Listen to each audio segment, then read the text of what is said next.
السلام علیکم اسٹوڈنٹس، آج ہم اردو درسی کتاب جماعت چہارم کا سبق نمبر 1 کا نظم حمد کی پڑھائی کریں گے۔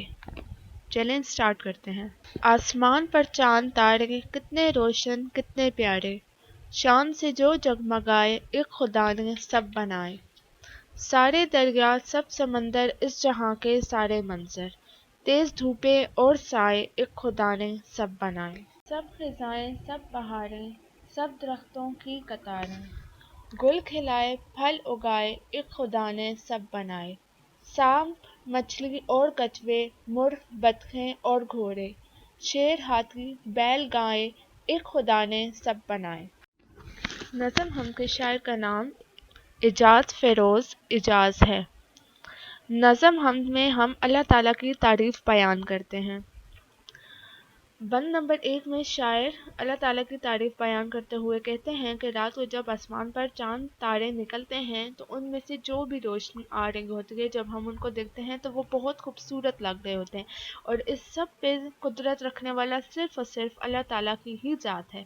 سب کچھ اس کا خالق صرف اور صرف اللہ تعالیٰ ہی ہے۔ بند نمبر 2 میں شاعر کہتے ہیں کہ اس دنیا میں جتنے بھی دریا ہیں، جتنے بھی سمندر ہیں، اس دنیا میں جتنے بھی منظر ہمیں دیکھنے کو ملتے ہیں، چاہے وہ پہاڑ ہیں، دریا ہے، درخت ہیں، پھول ہیں، سب اللہ تعالیٰ کے بنائے ہوئے ہیں۔ تیز دھوپ جب نکلتی ہے، جب سورج نکلتا ہے، وہ بھی اللہ کی ہی مرضی سے نکلتا ہے، سب اللہ تعالیٰ نے ہی بنائے ہیں۔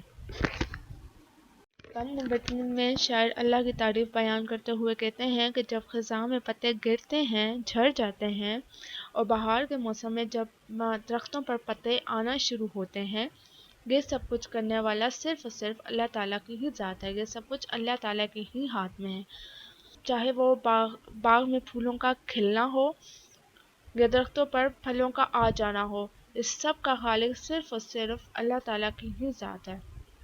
بند نمبر 4 میں شاعر کہتے ہیں کہ اس دنیا میں جتنے بھی جاندار ہیں، چاہے وہ سانپ ہو، مچھلی ہو، کچھوے ہوں، مرغ ہوں، بطخیں ہوں، جتنے بھی سانس لینے والے جاندار ہیں، وہ سب اللہ تعالیٰ کے ہی بنائے ہوئے ہیں۔